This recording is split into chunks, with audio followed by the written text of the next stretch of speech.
안녕하십니까. 맨눈으로 세상의 흐름 읽어드리는 와이타임즈 정세분석의 추부길입니다. 미국 연방수사국 그러니까 FBI는 중국의 산업 스파이들을 어떻게 잡을까요? 뉴욕타임즈 매거진은 미국 시간으로 8일 중국의 스파이가 미국 영토에서 재판을 받아서 처벌받은 첫 사례를 아주 구체적이고 또 흥미진진하게 보도를 했습니다. 미국 법무부는 지난해 11월 16일 중국 국가안전부 소속의 스파이로 미국의 산업기술을 빼낸 슈엔진 42살인데요. 슈엔진이 미국 오하이오주의 신시내티 연방법원에서 20년 징역형을 선고받았다. 이렇게 발표한 바 있습니다. 이 중국의 스파이가 실제로 미국 영토에서 재판을 받아서 처벌받은 사례는 슈엔진이 처음이었습니다. 뉴욕타임스는 이 법무부의 발표 내용을 집중 추적해가지고 FBI가 이 슈엔진을 벨기에로 유인하고 또 벨기에 경찰로부터 신병을 넘겨받아서 미국 법정에 세우기까지 그동안의 모든 방첩 활동 과정을 상세하게 기술해서 소개한 겁니다. 사건의 시작은 지난 2017년 3월로 거슬러 올라갑니다. GE 에이비에이션에서 일하던 화라는 사람은 소셜미디어 링크드인을 통해서 중국의 난징 항공항천우주대학, 이거 그냥 난징 항공대학 또는 난징 우주대학이라고 이렇게 칭하겠습니다. 이 대학에서 강연을 해달라고 요청을 받았습니다. 화는 GE 에이비에이션에서 탄소 기반 복합재를 사용해서 제트 엔진에 회전 팬블레이드하고 케이스를 설계하는 그룹에 속해 있었는데요. 이 화가 연구하는 이 분야는 금속 대신에 탄소 기반 재료를 사용함으로써 엔진의 무게를 가볍게 만드는 겁니다. 미국에서 구조공학 분야에서 박사학위를 받은 화의 꿈은 늘 교수가 되고 학문적인 인정을 받는 것이었습니다. 그런데 난징 우주대학 측은 화가 중국을 방문하게 되면 관련된 모든 비용을 제공할 것이다. 이런 좋은 조건을 제시를 했습니다. 화는 이런 제안을 곧바로 수락했습니다. 그러나 문제는 이 화가 연구하는 GE에서의 하이테크 분야에 대한 중국 강연을 회사 측이 허락하지 않을 것이라는 점이었습니다. 그래서 화는 결국 자신의 강의 사실을 회사 측에 알리지 않고 중국으로 가게 됩니다. 물론 난징 우주대학이 또 복합재료에 대한 일반적인 연구 결과만 강의 내용에 포함시킬 것이다 라고 사전 통보를 했습니다. 강의 준비를 위해서 화는 GE 앱 사이트에서 교육용 파일 몇 개를 다운로드 했는데 여기에는 이 복합재료 사용에 대한 전문적인 지침도 포함되어 있었습니다. 중국에 도착한 화는 장수성의 국제과학기술개발협회 부회장이라는 직함을 가진 치이라는 사람, 그러니까 치이의 극진한 환대를 받았습니다. 그리고 이어진 강의에서 한 학생이 매우 구체적인 질문을 했지만 이는 GE가 소유권을 가진 정보라서 세부사항을 공유할 수 없다. 이렇게 답을 했습니다.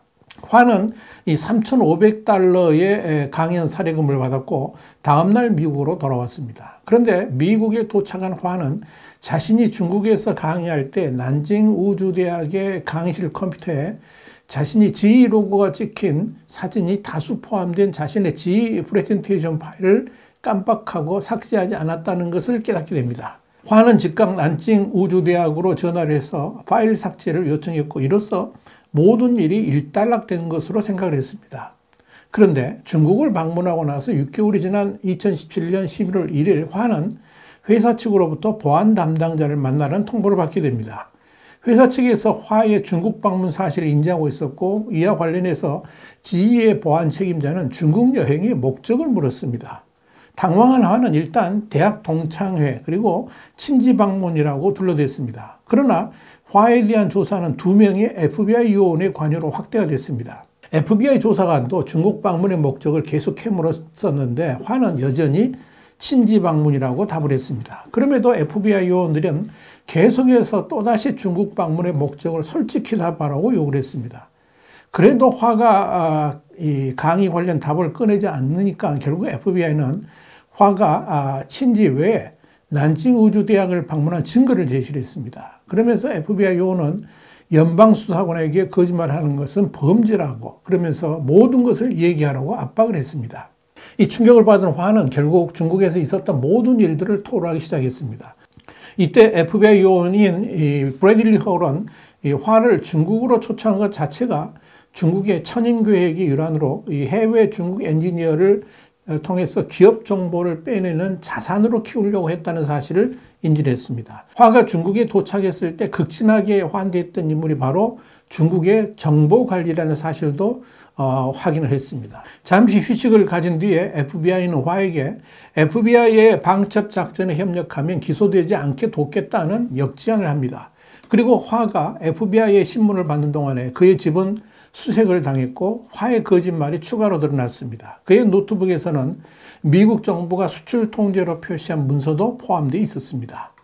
자, 사실 중국은 그동안에 미국의 첨단 기술들, 예를 들면 전투기라든지 미 국방 관련 위성을 쌓아 올리는 보잉사의 델타4 로켓, 또 해군 시스템, 왕복 우주선, 심지어 옥수수 종자까지 이 군과 산업계의 수많은 기밀들을 해킹한다든지 인적 통로를 통해서 빼내왔습니다. 또한 미국 기업으로부터 빼낸 정보로 중국인이 중국에서 사업체를 차릴 수 있도록 자금도 지원을 했습니다. 캘리포니아 어바인의 한 생명공학 회사는 중국인 엔지니어가 중국에 여행에 앞서서 종종 회사의 심장인 카테터에 대한 독점적인 정보를 다운로드한 사실을 발견하고 FBI에 신고를 했습니다. 즉각 수사에 들어간 FBI는 그 중국인의 노트북에서 임대료 없이 난징의 한 산업단지 내 사무실을 제공받게 한다. 뭐 이런 계약서도 확인했습니다. 이와 관련해서 미국 방첩기관 관계자들은 중국 정부가 중국계 미국인들한테 당신도 중국이니까 중국이 번창하는 것을 보고 싶어 할 것이다. 이런 애국심에 호소를 하면서 당신의 미국인 국적과 정보를 중국과 공유하는 것에 대해서 갈등을 느끼지 말라라고 설득한다. 이렇게 밝혔습니다. 설사 미국의 자료를 빼돌린다 해도 미국의 시스템이 그런 중국 출신 미국 국적자들을 과도하게 감시할 수도 없다는 사실을 인식시키면서 부담 갖지 않도록 설득했다 하는 그런 내용입니다. 그런데 흥미로운 것은 중국에 가서 환대를 받고 나면 해당 학자나 엔지니어는 처음엔 의도하지 않았던 정보까지 제공해야 된다는 의무감을 갖게 된다는 점입니다. 학생들이 계속 민감한 질문을 던질 때 계속 그건 말할 수 없다 이렇게 답을 하다가도 결국은 모든 것을 공개하게 된다는 겁니다. 그런데요, 이 화는 결국 이렇게 FBI에 협력하기로 하게 됩니다. 화는 2018년 2월 춘절을 맞아서 다시 중국을 방문하고 싶다고 이메일을 보냈습니다. 중국의 접선 창구인 장수성의 국제과학기술개발협회 부회장이란 치는 어떤 기술이 필요한지 알려주겠다라고 답신했습니다. 치는 2개의 구글 이메일 계좌를 사용하고 있었고요.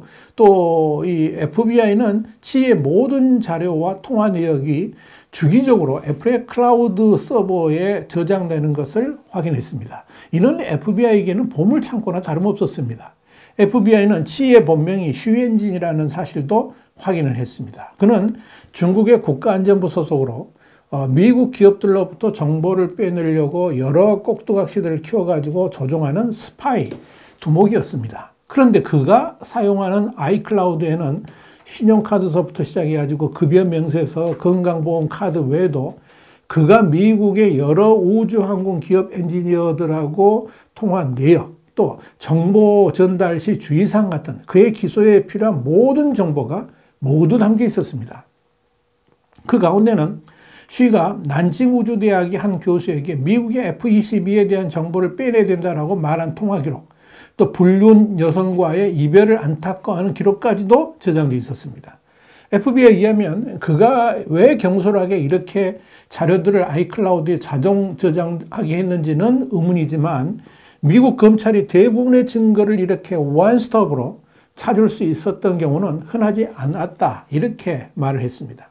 FBI는 결국 쉬를 체포해가지고 미국 법정에 세우기로 했습니다. 그동안 미국 내의 기밀 자료들이 중국으로 빠져나가도 중국 정부가 그 배후에 있다는 것을 공식적으로 입증할 수 없었기 때문에 이번에는 쉬를 법정에 세움으로써 이 모든 사실들을 공개하기를 바랐던 겁니다.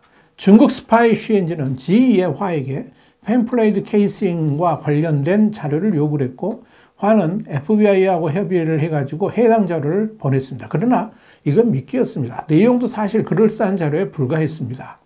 쉬엔진은 아예 대놓고 구체적인 요구 목록을 보냈습니다. 화는 춘절로 예정된 방문 직전에 갑자기 3월에 프랑스 출장이 잡혀서 이를 준비해야 된다 그러면서 회사가 중국 휴가를 허용하지 않는다 이런 내용의 이메일을 보내면서 쉬가 요구했던 지휘의 랩톱 디렉토리 목록을 보냈습니다. 이 역시 지휘가 민감한 정보를 제외한 것이었지만 쉬의 입맛을 자극하기는 충분했습니다. 화는 이 프랑스 출장 중에 벨기에나 독일, 네덜란드에서 만나기로 했습니다. 그 중에서 해외에서 체포한 스파이를 미국으로 송환하는 것을 허용하는 나라는 벨기에였고 벨기에 정부도 이를 수용을 했습니다. 그리고 벨기에의 브뤼셀 그 장소에서 약속보다 수시간 전에 주변을 확인하러 간 쉬엔진과 중국 국가안전부 요원 2명이 벨기에 경찰에 체포가 됩니다. 쉬는 6개월 뒤에 경제 스파이 혐의로 미국으로 추방이 됐습니다. 쉬엔진은 결국 지난해 11월 16일 20년형을 선고받게 됩니다. 화는 GE 에이비에이션에서 해고가 됐고 지금은 자신의 전공과는 무관한 기술 기업에서 일하고 있습니다. 그는 뉴욕타임스에 회사에 이야기하지 않고 중국 대학에 초대를 수락한 결과를 책임진다라고 말했습니다. 그러나 그는 자신의 난징 방문을 애초 기획한 쉬엔진에 대해서 분노하느냐 이런 질문에 대해서는 아니다 그랬습니다. 그러면서 그 역시 지시받은 대로 했을 뿐이라 그러면서 그를 적극적으로 비난하지 않았습니다. 뉴욕타임스 기자는 여기에 대해서 두 사람 다 스스로 통제할 수 없는 미국과 중국의 거대한 지정학적 체스 게임의 조각에 불과했다. 그런 느낌을 받았다. 이렇게 기사를 마무리했습니다. 와이타임 정세 분석이었습니다. 감사합니다.